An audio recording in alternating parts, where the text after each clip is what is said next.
వెనకడికో cinema ఉండగా పవన్ కళ్యాణ్ అత్తారింటికి దారేదని. హైడ్రాకు ఇవన్నిటికి దారులు దొరకలేవు. ఏది ఈ బడా బడా సేట్లు కడుతున్న వాటికి దారి దొరకది. గరీబులది ఆడుంటే అడవి మాత్రం అర్ధరాత్రి పోయి కొట్టాలి. వాళ్ళ దగ్గర కాగితాలు ఉన్నా వాళ్ళు అయ్యో మా దగ్గర కాగితాలున్నాయి చూడంటే చూడరు, హైకోర్టు ఆర్డర్ ఉందంటే చూడరు, కొట్టిపారేయాలి. వాళ్ళు వీళ్ళేంది ముఖ్యమంత్రి సొంత అన్న తిరుపతి రెడ్డి, ఆయన ఇల్లే చెర్లుంది, ఆయనది మాత్రం ముట్టరు.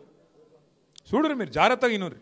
పట్నం మహేందర్ రెడ్డి ఉన్నాడుగా, ఆయనది మంచిగా మా చెర్లోనే ఉంది కదా గెస్ట్ హౌస్, మరి దాని ఎందుకు ముట్టవు? మీ దానిలో ఉంది కదా కొత్తవాళ్ళు కూడా మంచి చెర్ల మధ్యలో కట్టిండు, దాన్ని ఎవరు ముట్టరు. పక్కకు వివేక్ వెంకటస్వామి మంత్రి, ఆయనది చెర్లనే ఉంది బఫర్లా, ఆయనది ముట్టరు. పొంగులేటి శ్రీనివాసరెడ్డిది ఎక్కడ చెర్ల కాకపోతే ఉన్నదా, మరి అది ఎవరు ముట్టరు. పక్క కేవీపీ రామచంద్రరావు ఉన్నాడు, ఆయనది ముట్టరు.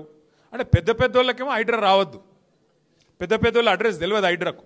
చిన్న చిన్నోళ్ళు గరీబ్ గాడు చిన్న 60 గదాలు 40 గదాలు 30 గదాలు ఉంటే వాని మాత్రం పోయి కొట్టాలి, అడిగేటోడు లేడు, చెప్పేటోడు లేడు, ఇష్టం. పెద్దోళ్ళ దగ్గర పైసలు దొబ్బాలి, బెదిరియాలి, చిన్నోళ్ళకి మాత్రం ఈ రకంగా కూలగొట్టి ఎందో చేస్తున్నట్టు పోజులు కొట్టాలి. ఇదేనా హైడ్రా? ఎందుకు కుప్పగులింది ఇవాళ రియల్ ఎస్టేట్? ఈ దిక్కుమాలిన ఆలోచనలు, ఈ దిక్కుమాలిన విధానాలతో బెదిరించుడు, చెవి పెట్టి పిండుడు, స్క్వేర్ ఫీట్కి ఇంత రేటు పెట్టుడు, ఎన్ని గలీజ్ పనులండి ఈ రాష్ట్రంలో ఈ 2 ఏళ్లలో.